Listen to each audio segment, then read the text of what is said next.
It's the Blood Red podcast, courtesy of the Liverpool Echo. I'm Guy Clarke. Welcome along. The Reds visit the Blues as Derby Day awaits. With the transfer window closing, frustrations may mellow as Liverpool eventually land a midfielder. And as Jurgen Klopp prepares his pupils to visit the School of Science, does Darwin get a return? We'll bring you our team selector as well as our match predictions as ever. To get into it all, we have the chief Ian Doyle, the Squires, and the face that runs the place, Joe Rimmer. Chaps, I trust you're all well. And well, Doyley, Derby Day, just round the corner. How much are you excited for it? How much are you looking forward to a trip to Goodison Park? What do you think? Look at that excited face. Ian's always excited about something. I was going to say, excitement's always palpable obviously, with you. In a former life, I used to cover Everton as well for 18 years. So, it's nothing new to me. I'm quite looking forward to the fact that the food's quite good now at Everton. So the press get a nice breakfast. So I'm looking forward to that. Anybody who goes to these games will know there really is nothing to look forward to. They're terrible. Everybody absolutely dreads them. Okay, they're for a lot for the match-going fans, are the ones who are in and around, Liverpool or an area where you're going to bump into a lot of Everton fans. I'd imagine for people a bit further afield, with Everton being a very much for right or wrong reasons at the moment, they are more a local concern than Liverpool, who are more of a global team. So, I think for fans more afield, they don't see this perhaps as a bigger game as against Manchester United or Manchester City. Still bigger than Arsenal, playing Arsenal. But I think for those who've been brought up with the derby, they know that this is the game. First game they look for on the fixture list. First game, the dreading, and the one thing you don't want to do is lose whichever side you're on, which is why at Goodison, which I'm sure we'll get on to, I think 8 of the last 10 have been draws. So, there has been that. But Liverpool have a great record in this fixture, certainly under Jurgen Klopp. They only lost one, and that's when nobody was there. So does it really count if nobody's there? I don't know. And so basically the answer to your question, no. No, definitely. Big again than taking on the mighty league leaders. I've got to get that one in there. Whilst the mighty league leaders, yeah. They haven't played anybody yet. Haven't played anybody. Played Fulham. Yeah, no. Theo, in really terms lost. In terms of the derby, we'll get into it more going forward. But let's reflect on transfer deadline day and Arthur Melo coming in to Liverpool. Unlikely that he's going to feature in the derby. But what's your assessment on Liverpool moving late? It's a strange one in the sense that it's a full Brazil international who's played for Barcelona and Juventus. He cost like £75 million. When he went to Juventus, he's this good age for a midfielder, but it's a loan right at the last minute for a player that hadn't really been linked with at all. And it's only really a response after losing Jordan Henderson to injury. He's not been at his best at Barcelona or Juventus. He's had injury problems. It's whether Jurgen Klopp can unlock this potential that was in him that made Barcelona so keen to sign him from Gremio in the first place. Obviously, a player in there. It's just whether Liverpool's the right place to see that. Even if the international clearance had come in, it would have been a big ask for him to play against Everton for his debut, Merseyside derby, when he's not played yet this season. I think Doyle pointed out yesterday he's not actually played since like May. So his match fitness isn't going to be there regardless of the reports saying, he thinks he's ready. It's going to take a bit of time to get up to speed. But then it's interesting, I suppose, that there's the option, apparently, that Juventus confirmed in this loan for Liverpool to actually sign him for, 37 million, something around that. And it's like, well, he could be the face of Liverpool's future in midfield. When you think the players they've got out of contract or the ones with injuries, if he can stay clear of the injuries, he's one of the few midfielders in the Liverpool squad now that is at that peak age that Klopp spoke about at today's press conference. And it's about seeing if he can carry it on forward. It's whether he's a number 6 or a number 8. We'll find out over the course of the season. It's this year-long audition. So after he signed, I realised I actually saw him in person last year when I did a scouting mission in Italy, saw him play for Juventus. I can say I don't remember anything of his performance at all. It was only against Malmo, so I'm not sure what we can take from that, whether it means he was pretty anonymous or just not a game to judge him on. But we'll see more of him in the weeks and months ahead, and then we'll see if it's actually a shrewd bit of business from Liverpool or if it was just a desperate panic buy at the end of the window because they needed an extra body. We'll wait and see if they'll go for someone else next summer.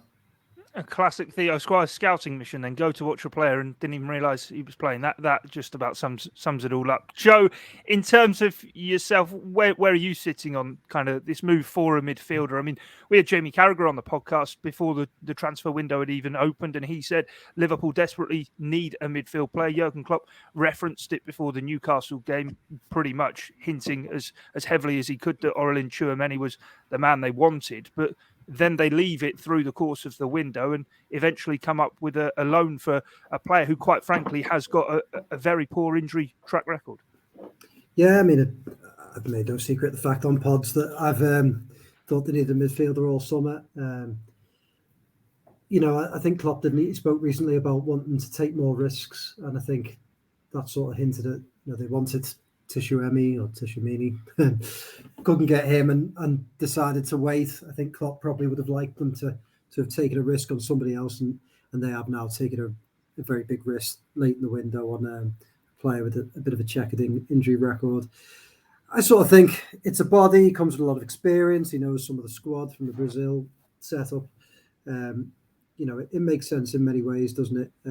I think anything Liverpool get out of him is a bonus, really. I don't think they'll have massively high hopes for it. But as Theo says, the 37 million buyout clause is good. If he is any good, then at least Liverpool have a obtainable price that they can get him for. And,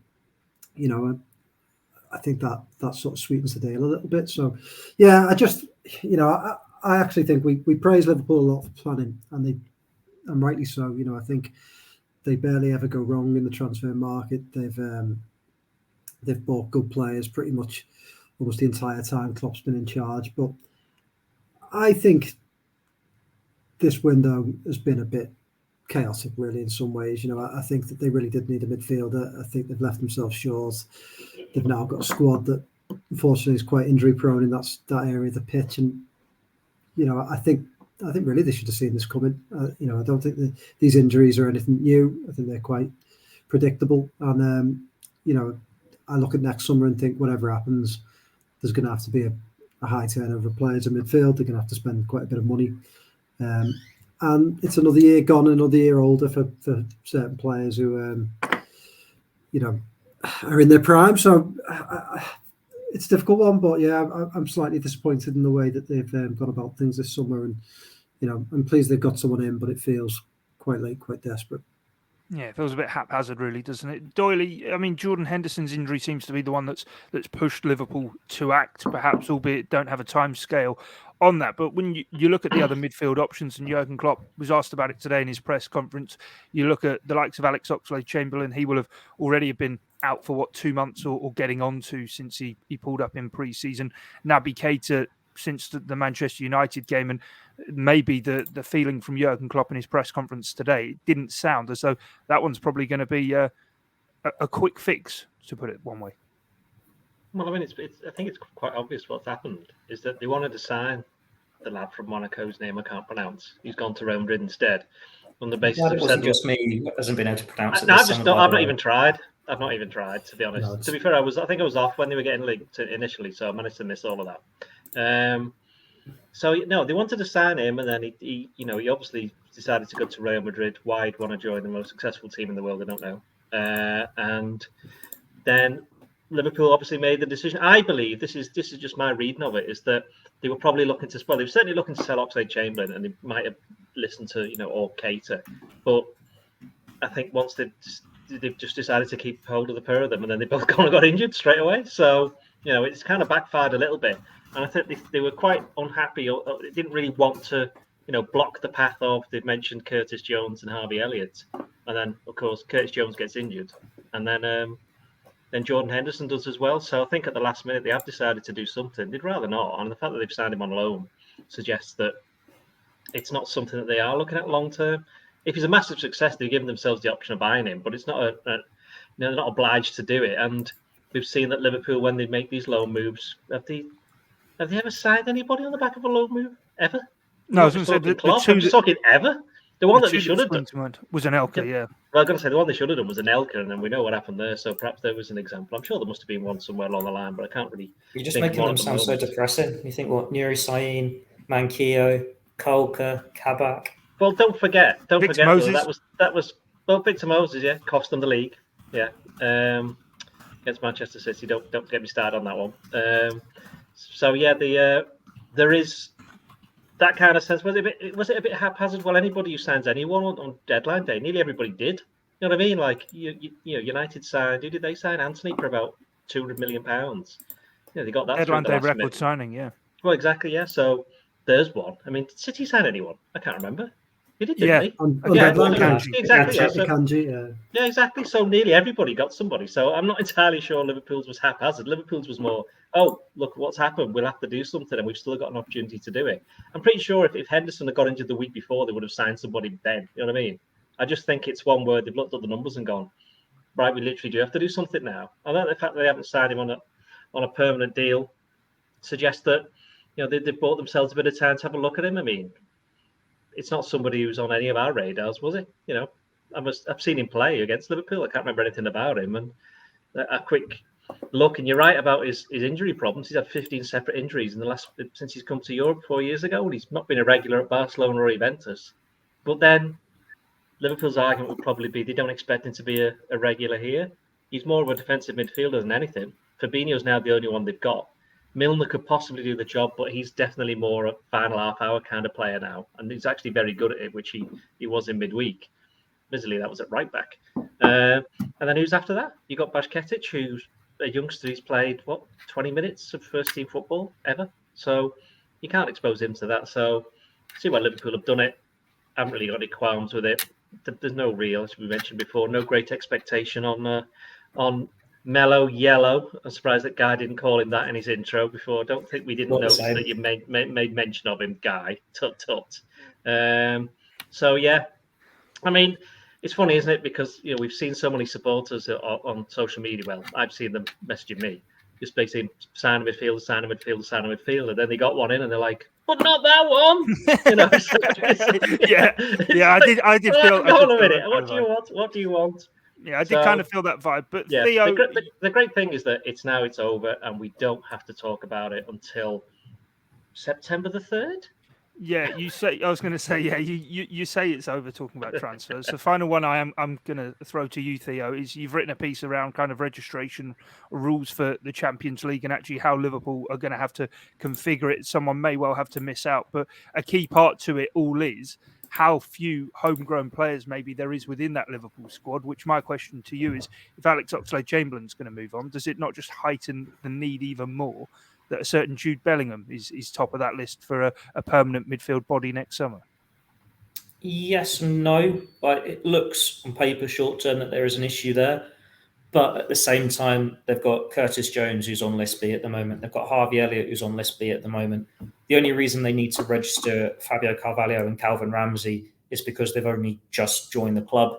The same for like Bobby Clarke, Cade Gordon, Stefan Bajcetic, because they've not been in the club 2-3 years. But by the time they reach 21, they'll have been at the club long enough to be counted as homegrown. So if you've got all these younger players that are doing the business for Liverpool, then they've got plenty of academy-trained players who will fill those spots. But at the same time, Henderson's not getting younger, Milner's not getting younger, Oxlade-Chamberlain's probably going to go. They do need some other players at the other end who can go straight into that starting 11. Jude Bellingham, he does seem the obvious one. He's the one that we know Liverpool like. We know he's a target. It's whether they can get him next summer. When Jurgen Klopp did his press conference before the Newcastle game, he was talking about signing the right player. Not saying they'll definitely go and sign him, but Jude Bellingham appears to be the right player. He's the one who ticks those boxes as homegrown, someone who could be in that midfield for the next decade. Whereas Arthur, he looks more like, I think Gorsty wrote it today, Mr. Right now. It'll do the job for now, but then it's whether it can be anything beyond that. Going back to him, it's almost that little panic there of, it's kind of like Balotelli in the sense of a gamble on him, because that you're thinking, oh, it could pay off and we could look like geniuses, or it doesn't. You're putting a lot of faith in the manager there to get the true potential out of this player. But Balotelli was always going to backfire, and then they were stuck with him. Whereas Arthur, they can either send him back at the end of his loan, or if they wanted to sign him, they'd probably sell him at a profit or something. It's what Liverpool do, isn't it, with these players? But he's not going to block Elliott or Carvalho. From what we've seen so far from them in the last few weeks, they could easily be first choice by the end of the season. They've been the two best players for the last few weeks. So it's about giving a bit of experience to back them up. They're still going to play in the Champions League this season, even though they're not in the squad. And then they'll take those homegrown places in 2-3 years' time. And we're not talking about this homegrown quota anymore. But that is what we're talking about with Liverpool's forward thinking. They're planning. We say they plan transfer windows 2-3 years in advance. This is what they're doing behind the scenes to make sure they've got the players that what is currently an issue isn't in the long term. Can I just say that's a little bit harsh on Arthur? He's called Arthur, isn't he? He's not Arthur. He's not Arthur. Yeah. He's not Arthur. Yeah, he's not. Arthur. He's Arthur. He's Arthur. Yeah. He's Arthur. Fred, Arthur. Well, let's stick to these Arthur, Brazilian Arthur names. and Alisson playing for Liverpool. Who'd ever have seen it? Yeah, a bit harsh calling him Balotelli there, because Balotelli was completely different in the sense that Liverpool had spent all summer trying to get a striker, and Balotelli came in at the last minute. Wasn't that the same then? They spent some of the summer trying to get a midfielder. Rodgers didn't want him, and then suddenly realised there's nobody else left. We may as well take a gamble on him, because he says he was persuaded by the transfer committee at the time that he could turn him into a player, even though turn Balotelli into a player. He'd already played in a European Championship final. I think he knows how to play football, kind of thing. But Arthur, or Arthur as Theo calls it, he's not coming in as like the main man, is he? He's kind of like hang on, we literally just need someone to help me. It sounds terrible. He's there to make up the numbers. That's what he'll be brought in for. If they didn't need the numbers, they wouldn't have signed him. I think he's going to be there to play the minutes that Thiago can't always play. He's going to play the minutes that Fabinho can't play when Henderson's injured, and I think he'll then play. You think he'll be that far down the pecking order? Well, hang on. Henderson plays nearly all the games. I get that, but Fabinho... Yeah, I do. Yeah, because Fabinho's going to play all the games. Thiago's going to play when he's fit, and he's going to play Elliott. So he's already behind those three. Technically, you could argue he's behind Henderson, because if Henderson hadn't been injured, he wouldn't have got 4. That's 4. And then you've got, he loves Keita when he's fit. So but then Keita might not be back. We don't know when. Doesn't sound like it's going to be any time soon. Same with Oxlade. Has he played his last game for the club? Go on, come on, you're two-footing everybody again, Theo. Two-footing everybody. By the way, Theo, I read your piece on the Champions League having to drop a player. It'll be either Keita or Oxlade-Chamberlain, surely, because can't be Oxlade-Chamberlain. Oh, sorry, Keita. Then, sorry, it'll be Keita then, won't it? If he's injured. If Keita's badly injured, it'll be Keita. If he's not, probably the goalkeeper, Adrian, because you can get around that with the putting back in if one of your first two's out. Yeah, but Kelleher's still not back, is he? Yet? I don't think he's not. Is he? That's why it's the gamble, isn't it? Yeah. Like, he's back in goalkeeping training, but he's not full training, isn't it? So, Guy, I take your point, but I think he's. I would be surprised if he plays many games over the next couple of weeks, because they don't even play a league game. When I mean play games, I mean start. Yeah, okay. I get that. I mean, to be honest, I wouldn't be surprised if he features in the game at Napoli on Wednesday, because he'll play there loads of times. Yeah, equally there with the 5 subs thing. I think he might be just used as a. You mentioned Milner have been kind of last half an hour man. He might personally. I think he's going to play. I think he's going to play the Thiago kind of role. It would be my assumption. I don't think he's going to come in and be. I think it'd be a huge risk to bring him in, having not played Premier League football, to pop him into that number 6 role and think it's all going to be absolutely fine for him. Klopp tried it with Thiago, didn't he? It didn't particularly work, and then he's carved a niche for himself a bit to the left-hand side. He had to play Thiago there because Fabinho and Henderson were playing centre back. So yeah, fair play. Joe, what's your take on the midfield and the setup of it and how it's going? Because at the moment the midfield hasn't been working for Liverpool really, other than Harvey Elliott. Yeah, it sounds obvious, doesn't it, with Arthur? But I think, Arthur. But I think we'll find out how good he is depending on how many games he plays. Isn't it? I mean, we saw with me before when they signed players like Ben Davis, who came in as a bit of an emergency and never featured. So we obviously realised quite quickly that he wasn't quite up to the standards Liverpool needed. And I think at this moment in time, Arthur will play a fair bit, because like Doyle says, I think he'll play some Champions League games. I agree with Doyle in terms of his place in the pecking order, but right now they've got that many injuries that his place in the pecking order will be quite high, because Henderson's now injured. Milner, I think you can't ask Milner to play 3 games in a week. I think Milner will probably start ahead of him if Milner hadn't played a lot of games, but they're going to need to rotate to keep people like Milner fresh and fit. So I think he might play a lot of games. If unless he's really woeful in training, in which case we'll soon find out because he won't feature at all, and you'll notice that others will be used a lot ahead of him. So that'll be interesting. In terms of the midfield, yeah, I sound like Mr. Negative. I feel like I've had a bit of a transplant with Doyle at the moment, but I look at the games at the moment, and whilst I agree that I think Harvey Elliott is playing really well, I don't like the balance of the midfield at all. I don't really like Henderson on the left-hand side. I think Elliott is great. You don't have to worry about that anymore then. Exactly, he's injured now. Yeah, before we go any further, Joe, the equaliser was played straight through the midfield. When they actually got the ball down and played it through midfield, they got the equaliser on Wednesday. I appreciate that, and they created probably their other biggest chance, didn't they, with Diaz going. Diaz, that was through midfield as well, yeah. Yeah, but then I do think there are times I really like Elliott, and this isn't a criticism of Elliott. It's about Liverpool finding the right balance, and I feel like they have done with Elliott in that position. But with Elliott on the right of the three, obviously he's gonna cut in and bring it back onto his left foot, and I think quite often I find that he has to take several touches to get it onto his left foot. And even if you look at the chance where Diaz goes around the goalkeeper, I mean, it is an incredible piece of skill from Elliott, who gets it back on his left foot and then takes it and beats his man again, doesn't he? But in doing so, he had to do that. He had to come back in and he had to beat his man again. And it did sort of slow the move down. So that is not a criticism of Elliott in particular. It's a criticism of the midfield setup. And I just feel at the moment, it feels quite slow and ponderous, whether that's just a fitness thing and because a lot of them have been in and out and had injuries and not played together that often this season. Whether that just comes with time, with fitness, with games together, I don't know. Thiago obviously moves the ball pretty well when he's fit.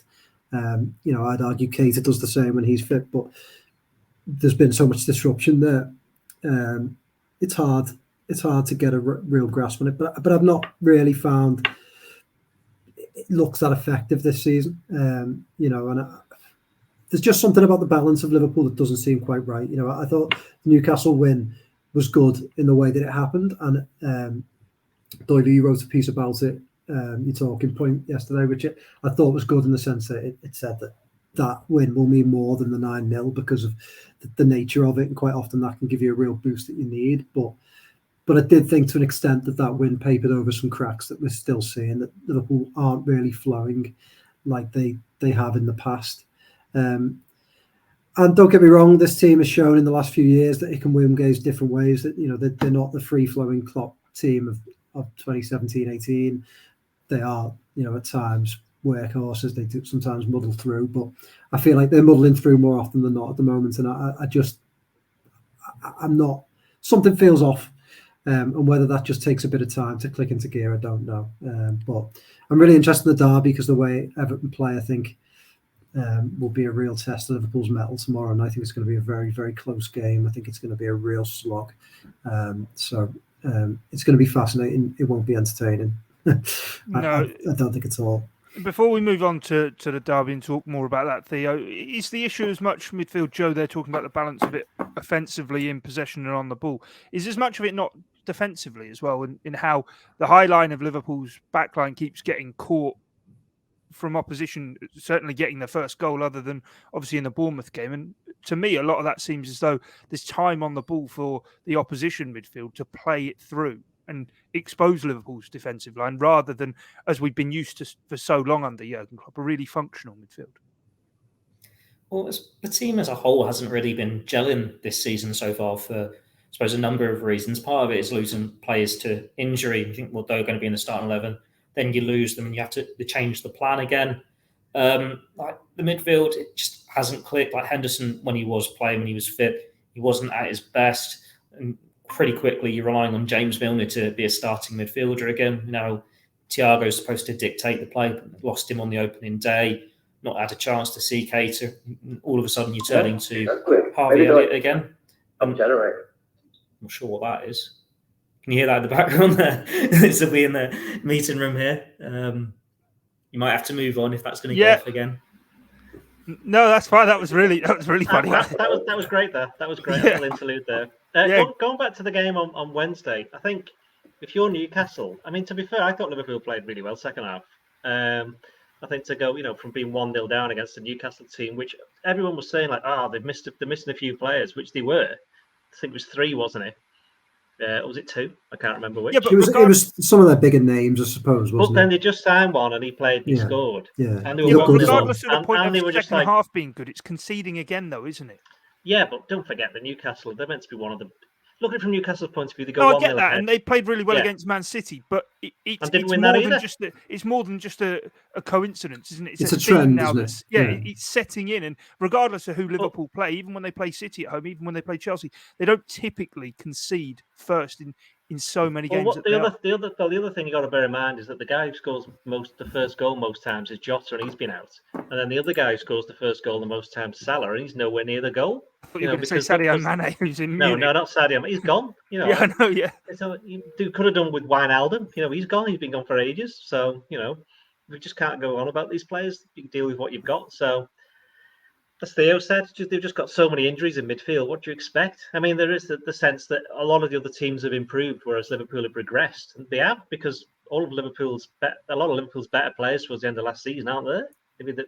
But then can't you argue for a sorry. team? Sorry to interrupt, but because It's okay, just interrupt.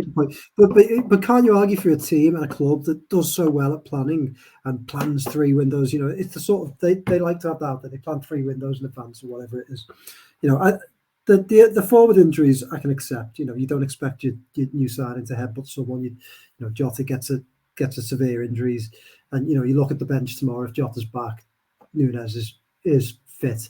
They've got those 2 plus Cavallo plus the front 3 that played against Newcastle and Bournemouth. So they're well stocked there. But midfield, we can talk all day, every day about the injuries in midfield. But are you surprised by a single injury that they get in midfield? No, and that's because you watch them every week. Theo, you watch them every week. Guy, you watch them quite a lot. All of us know that these players get injured, and that's not critical of the players, because Jordan Henderson is 31, 32. That's just what happens at that time in your career, and surely Liverpool should be planning for that. Sorry to interrupt, Joe. Is that they were? I would argue that they were planning for it, but I don't think they were planning for them all to get injured at exactly the same time. When does that ever happen? But that's the risk. Well, it happened with their centre halves 2 years ago. Yeah, it did. That's the risk that you take, isn't it? Yeah, that's the same for every squad. You can't just start buying limited Yeah, players. but when you've got That's not me defending.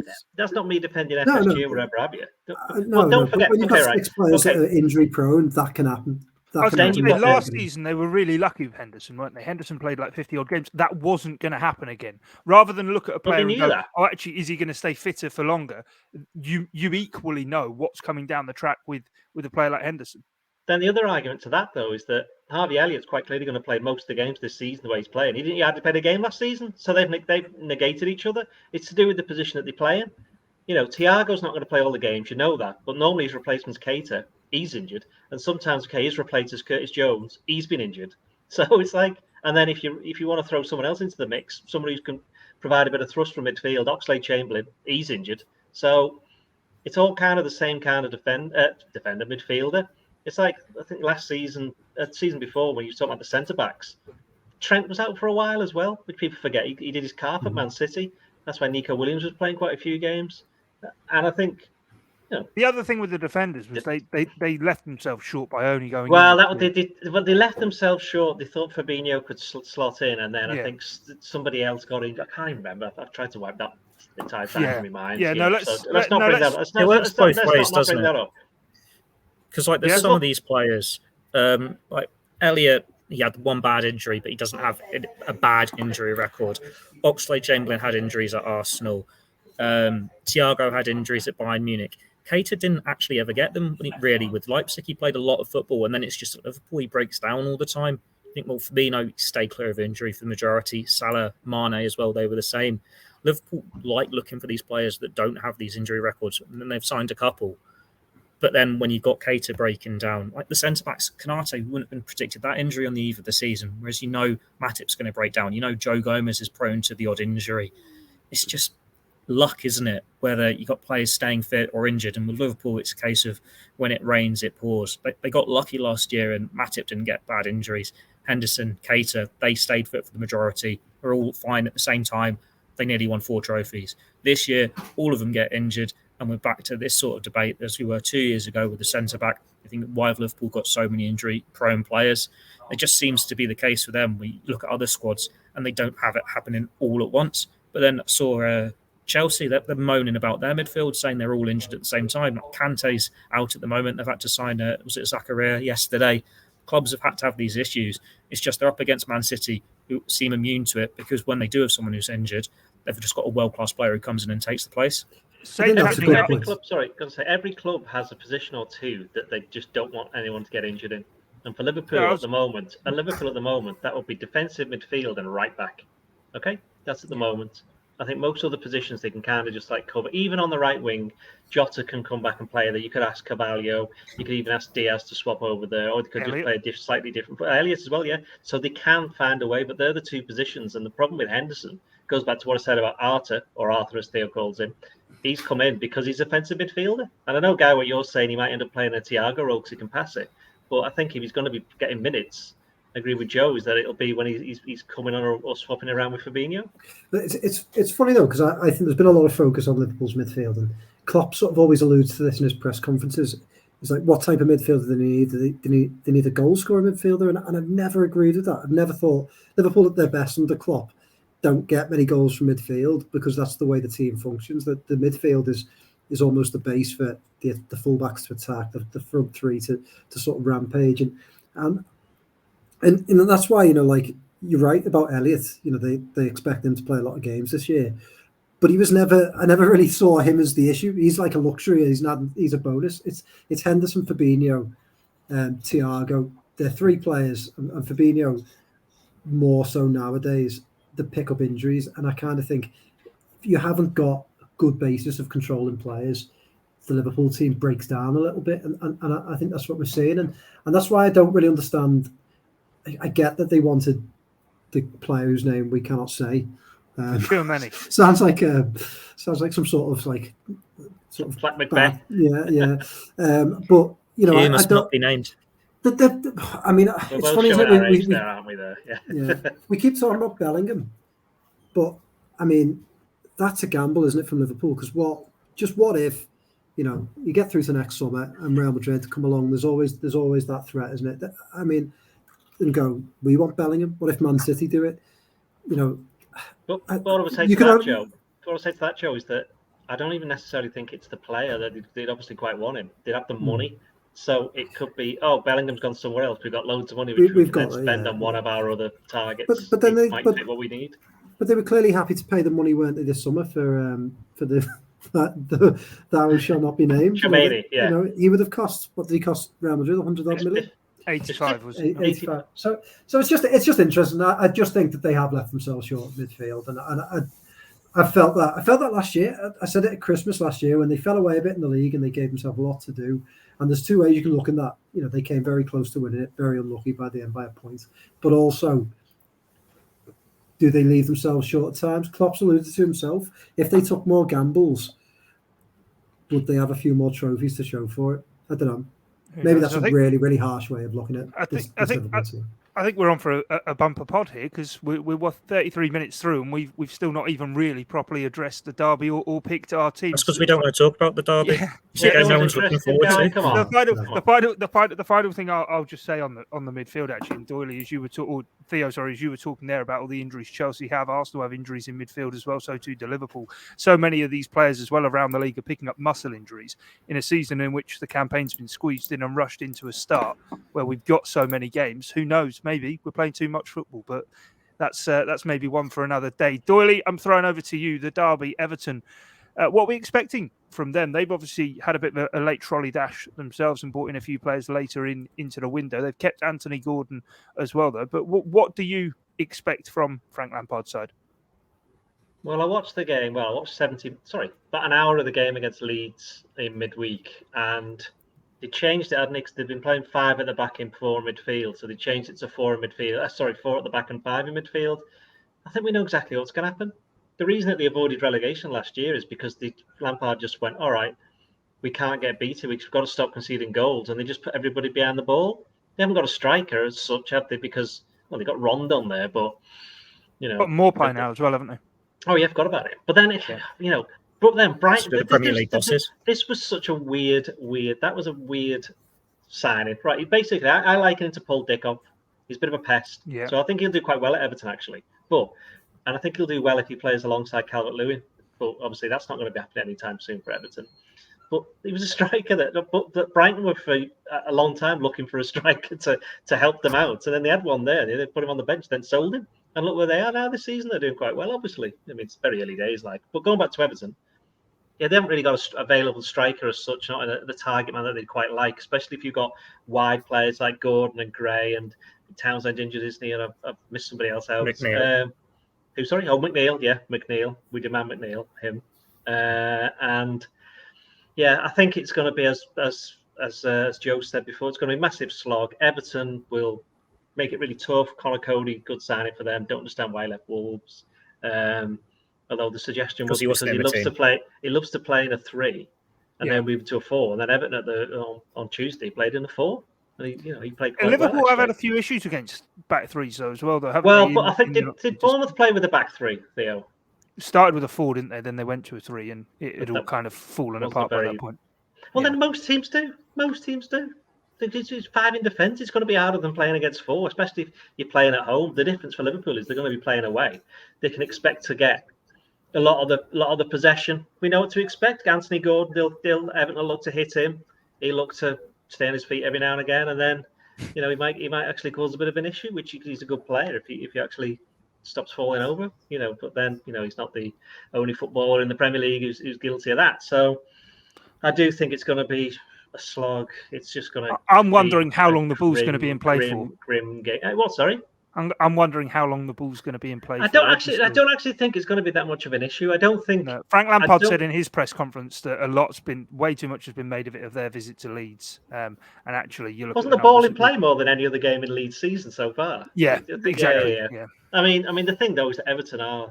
It's kind of the hangover from last season again. What I was saying about the formation, the defensive. It takes once you get into that kind of mindset, it takes a while to get out of it.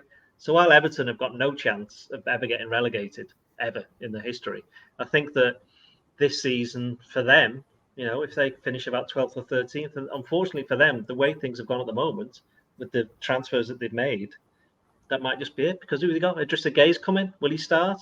He's about as old as Milner. He's not as old as Milner, but he's certainly as old as Henderson, for example. So Garner's there. He's not had a lot of Premier League experience, has he? The lad they got from United, he played for Forest, was it last year? Yeah. Yeah, they got the two Garner brothers in midfield, don't they? Yes. And so, yeah, I mean, the thing is, both teams don't really know what to expect from each other because they don't know what the lineup's going to be, which will make it kind of interesting for the first 15 minutes at least. Yeah, that's fair. Joe, I mean, going to Goodison Park last year, I actually had it down as one of Liverpool's best wins of the season, actually, the way in which they really kind of took Everton apart, given how difficult Goodison Park has been for Liverpool in recent years, so many draws there. But I suppose when they went there last year, Benitez was still just about clinging on to his job, and it wasn't a happy place, whereas now it feels, albeit they're probably not singing from the rooftops about where they are in the league table, there's a lot of unity at Goodison Park behind and goodwill towards Frank Lampard. And Goodison is going to be a difficult place to go tomorrow lunchtime, isn't it? Absolutely. I think the game at Anfield was more an indication of what Liverpool-Everton games will and should look like. I think that game, as you say, it was sort of the end of the Benitez era. The fans had sort of turned, the players had turned, really, hadn't they? Luca Dean put in one of the worst performances I've ever seen from a fullback in that game. A lot was made of him, and he certainly doesn't do any defending because Liverpool absolutely ran riot down that side. And and I think the game at Anfield was much more. If Liverpool are to win tomorrow, I think it will resemble something like that, where they have to slog, they have to fight, they have to sort of get the ball down and try and play and try and make the most of any chances that they do get, because Everton make it difficult for them. And whilst they've not won a game yet this season, they've looked more solid than I thought they would look. Lampard seems to be much more of a pragmatic manager than I ever thought he would be. They seem to be able to grind things out, and they seem to be able to nick goals. So it'd be really interesting. I do think it's a real test of this Liverpool team's mettle, because it's been a difficult start to the season. They should win this game, but Everton will make it tough for them. And I think if they can get through it and show some fight and get 3 points, then it'll be massive, really. Much bigger than Newcastle and much bigger than Bournemouth, but put it that way. Yeah, no, they gave Chelsea a really good game at Goodison Park as well, Theo. I know kind of the XG on that Everton far outplayed Chelsea, albeit didn't get anything from the game. And as I say, it was a game they really did try and take it to Chelsea. Chelsea, yeah, maybe have had somewhat of a disjointed start to the season, but we spent plenty of time this afternoon talking about how disjointed Liverpool's start to the season is, albeit recently have been picking up the wins. What are you thinking? Where do you think this game's won or lost? And don't say, oh, whoever scores more goals. Whoever starts better. Like we saw at Old Trafford, if Liverpool had got the first goal at Old Trafford, I reckon they'd have won that game. To give them confidence, and the home ground would have turned. They'd have protested more against the owners, and it would have ended up a very different game. But United started well. They got control-ish of that game, got the goals, and then Liverpool had to work hard for it. Whereas we saw in the Bournemouth game, Liverpool 2-0 up after 6 minutes. They could relax. They got the job done quite easily. Against Newcastle, it was the other side. They fell behind, made it a bit harder. We know they've had this issue for, since April of conceding first. If they concede first, or the longer the game goes on and it's still 0-0, the Goodison crowd's going to be up for it. They're going to be getting behind the team, and Liverpool are going to get nervous. Whereas if they just start really well, silence that crowd, get the early goal, Liverpool should have enough to win. But for that, you need your defence to be in sync. You need them to actually hold a defensive line, and for it to not be so easy to play a through ball over the top or just through them for Gray or whoever to be one-on-one. I think that's how Everton got the goal at Goodison last year, didn't they? It was one of those sort of counter-attacking goals, and they've got that pace there. You need the midfield to stay strong. We'll get to the team lineups in a bit, but it's going to be another unseen trio with Henderson out. You're going to have Fabinho there, Elliott's only a couple of options really can complete that trio now. But then you also need someone like Mohamed Salah to really be at the races, or need Fabinho to carry on the form. Diaz to add a few more goals. I know I'm saying that after he's got a couple of braces or whatever, but you need it all to come together and Liverpool to put in a team performance to get the sort of result. Otherwise, it is just going to be another horrid watch. Yeah, no, we'll have to wait and see how it is. But let's get into our team selector then here on the Blood Red podcast. The Darwin debate is to be had for Liverpool, but before we get to the top end of the pitch, let's go through the side that we think Liverpool could well select for the visit to Goodison Park. In between the sticks, Alisson Becker as per usual. Doyley, what's your back four for this one? Controversial that you've gone for Alisson there. Yeah, I know. Always the kind of guy to stick my neck on the line. Guy by name. Yeah. In defence, right. I was considering making 3 changes, but I think I better limit it to 2, even though it's only 1. I think Van Dijk will have to start. He was a bit better. Some of his passing was a bit iffy, but he was a little bit better against Newcastle on Wednesday. Andy Robertson probably won't play against Napoli, so he'll have to play here. Although he's been substituted it feels like he's been substituted in most of the games this season. Trent wasn't very good against Newcastle, and I do think that Everton will look to possibly capitalise on that. And so I actually think it would make sense. Joe Gomez has done really well since he's come back in playing centre back, but might be time to move him across to right back and put Matip in alongside Van Dijk.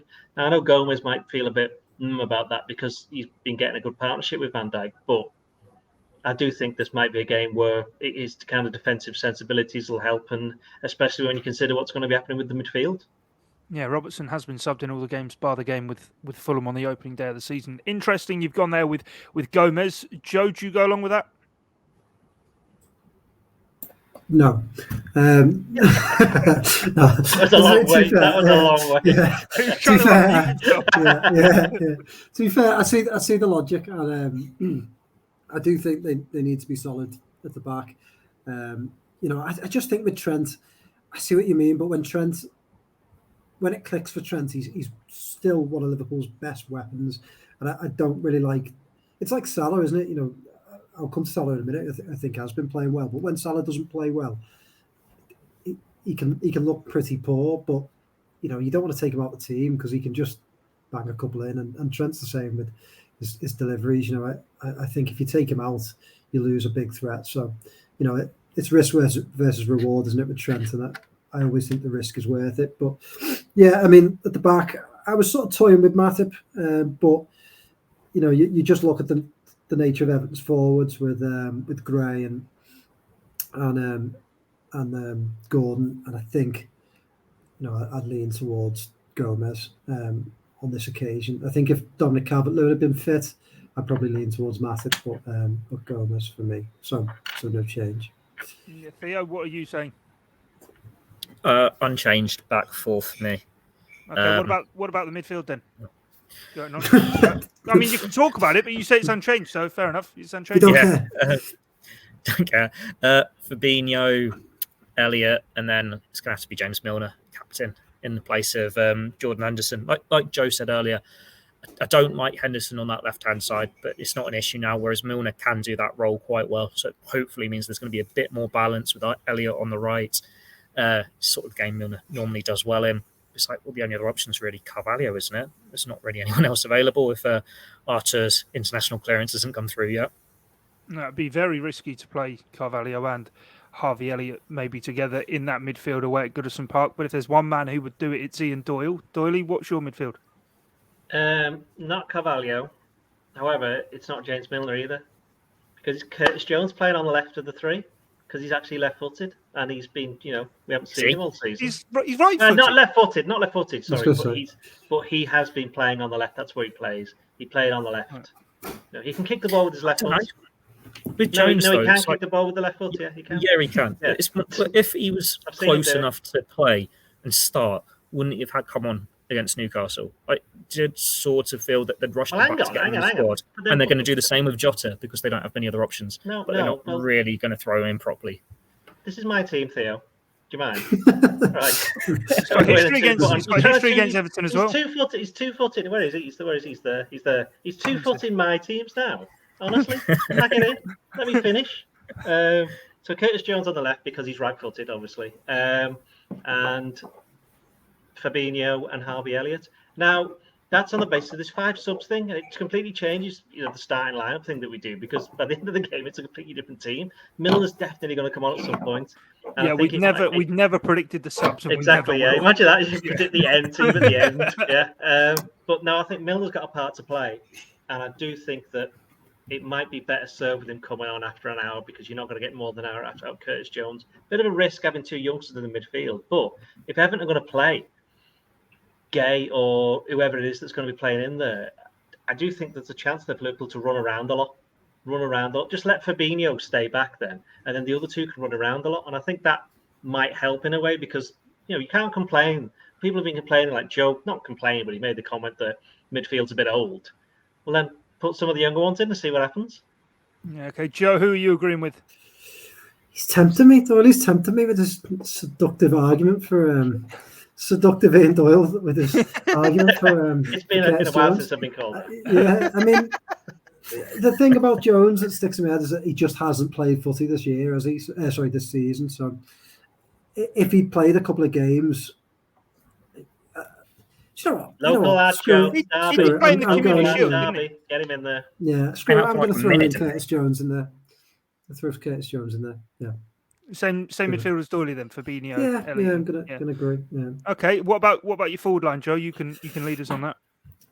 Well, Jamie Carragher replied to Ian Doyle today on Twitter about Darwin Núñez, saying throw him in, and I'm 100% on board with that.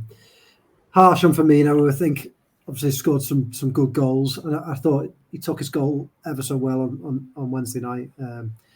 Really, really good finish, lovely move. And then saying that again, I just don't really feel like I really think he's playing that well. I mean, Bournemouth aside, and Bournemouth was such a freak result, I still feel like he drops very deep, doesn't he? I know he always has, but he drops very deep, and I don't really think he's as energetic as he was when he few years ago, when he could get back forward and be in dangerous positions. And I just think against Everton, the chaos that Darwin Núñez could cause, and I think they will try and wind him up. And surely, he's not stupid enough to fall for it. So I just think what we've seen of Darwin Núñez so far. Along with Doyley, wasn't he, in midweek? Yeah. The Doyles and Núñez were all shouting some Spanish swear words. Yeah. Some of us were being very professional and remaining calm. Yeah. But yeah, I mean, I just like the idea of of Nunes going in there and causing a bit of chaos. He's a mad player, still can't get my head around him. Just quickly on Salah, I mean, Doyle, you said, didn't you? He was not in. Did you say something like he wasn't in dangerous positions or something like that? I think he wasn't near enough to the goal. Near enough to the goal. But it's funny here with Salah, isn't it? Because I think he's been very mature this season in the sense that, like, as a senior player, as Liverpool have struggled, he's fought for everything, hasn't he? He's led by example. I really think we're seeing the sort of captain side of him come through. And, he obviously set up Firmino's goal. I thought it was really, really good play for him. And just the little battle at the end to win the header and allow Cavallo to hook the ball into the roof of the net. Thought was great. I really think Salah sort of understated again. Didn't get a goal against Bournemouth, but was involved in a lot. And I really think he deserves more credit this season for what he's doing. Albeit, I'd love to see him scoring some more goals. But yeah, I think he's been great in that respect. Yeah, Theo, are you going for Darwin Núñez against Everton? No, I'm sticking with Firmino. Unchanged front three. He is in form. He was so good against Bournemouth and got his goal in midweek. And we're talking about these 5 subs. Well, if it's going to be a nitty-gritty affair, give Núñez half an hour for that final third, cause the mischief there, get the game won if it needs it. But he's still learning English football. He's still coming to terms with it. I know they've done a lot of work with him behind the scenes, as Klopp said today, getting him tactically, physically, mentally, whatever, ready for it. But you can't afford to him lose his head in early on in this one. It's better to cause the chaos off the bench, have a bit of control over the game at first if you can, and then unleash it if you need it. I think as much as I talked around Darwin Núñez, I think he could get under the skin of Jordan Pickford as much as the other way round of all the players. I know the history. You can't. no, exactly. I know the history with Jordan Pickford, but equally, there's been a lot of talk about how he's grown up. He's begun to be a more composed figure around Everton, a real leader for them and whatnot. But in that kind of atmosphere, we've seen him lose his head in it before. I wouldn't be entirely sort of shocked actually if you play it on the edge and actually it plays to Liverpool's advantage rather than their detriment. Doyley, what about your forward line though? Well, Salah and Diaz are playing. I think the Firmino thing, he's playing well, but it's 3 games in a week. And a little bit of basic research by me yesterday discovered that Firmino's played against 32 teams 7 times or more. And Everton's the only team in that he's never scored against. So you could argue he's due a goal against them. The other argument is that he doesn't necessarily do particularly well against them in terms of goal-scoring threat. Now, if it's Tarkowski and Cody, he's exactly the kind of player that they don't want to face because he drops off. But then Everton could flood the midfield and he could just get lost in it. And quite funny enough, with Joe's seductive Núñez chat, I think you've seduced each other in this podcast. Yeah. We'll get a room later. Yeah, you can stay on the link once we're all gone. Sorry, we can't get a room because you can't do this podcast in person. Anyway, yeah. So yeah, with Núñez, I think he'll have had 2 weeks or more than 2 weeks of just being desperate to play. He'll have seen, I did see him on Wednesday, practically in the crowd, telling. He's learned a bit of English. Let's put it that way. He's learned some swear words that he aimed towards Newcastle. So yeah, there's that. He'll be absolutely right. And I think while Tarkowski and Cody would quite relish the challenge, I think, as Joe said, he's so unpredictable. No one really knows what to expect. The opposition don't. Liverpool don't, because he's only just joined. Although they've obviously got a much better idea than some of the others have. So I do think there's that sense of when is the best time to use him. Probably from the start. Because the crowd will be onto him, and if Klopp just says to him, "Look, everybody's going to go after you.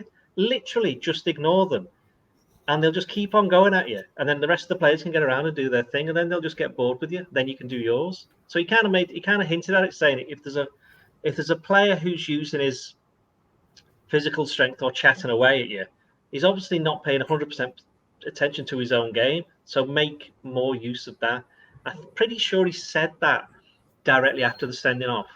And I think obviously that's something that they've spent the last 15, 16, 17 days just drumming into him. So I think it's going to be lively. The crowd will be straight onto him, but there being more volatile players than Darwin Núñez, who played for Liverpool in a derby at Goodison, and Everton in a derby at Goodison. And I was going to say Liverpool have had a Uruguayan forward in a Goodison derby. And what did he do? He scored and then just did a big diving run to David Moyes. So that never got sent off though, did he?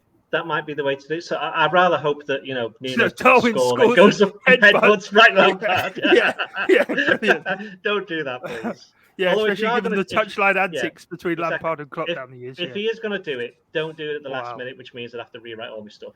So just do no. it kind of like an hour would be a good time if he's going to do that. Yeah, fair enough. Right. So that's me. So I'm gonna. Sorry, I haven't said it. Yeah. I'm going to start with it. Yeah, start with it. Yeah, sound brilliant. Right, we've almost approached the hour mark here. Before we go, our team. We don't want to leave, guys. We don't want to leave. That's why. No, exactly. Our score predictions. Doyley, you can start. What's the score going to be? 0-0. Joe, are we going to get any goals? 1-0 No. Liverpool. I was going to say no. 1-0. 1-0 Liverpool. And Theo, yourself? 1-0. 1-1. Right, let's wait and see how it plays out. Stick across the Blood Red channel and the Liverpool Echo as per usual. There is plenty to come about the Merseyside derby over on there as well as here, on the Blood Red channel. But from Ian Doyle, Theo Squires and Joe Rimmer, they'll catch you later. Meanwhile, today marks my final day at Blood Red. This is my last outing on the pod after 3 years. Time for me to go and do something else. In fact, working with Ian Doyle has just become a bit too much for me to bear. But the only way is down from here, guy. Something like that. Thank you to everyone who has listened and contributed to the Blood Red channel through my time here. Genuinely, thank you for your time and your company. From me for the final time, it's bye for now.